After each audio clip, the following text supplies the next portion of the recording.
Nüüd oleme jõudnud Tammelinna raamatukogu, mis on linna raamatukogu üks haruosa.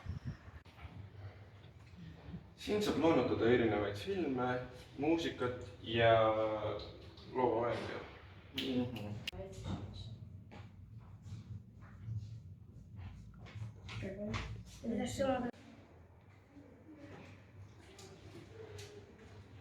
Võrreldes linnaraamatukoguga on Tamme raamatukogu kompaktsem.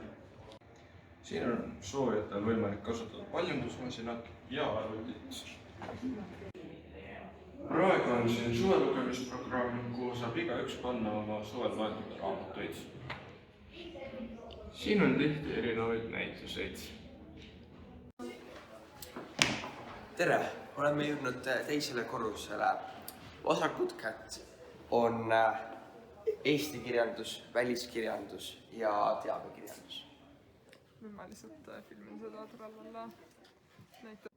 Paremat kätt on noortekirjandus ja saab mängida Xboxi ja Nintendoga. Let's get this bread boy.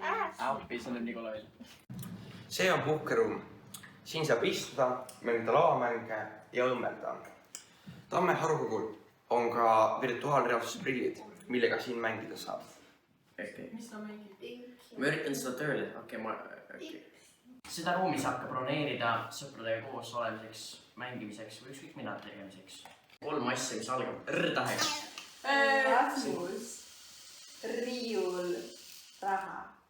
Rasmus ei ole asi. See paberi lõikemasin, millega saab lõigata siis ilusaid kujundeid paberisse või paberist. Yeah.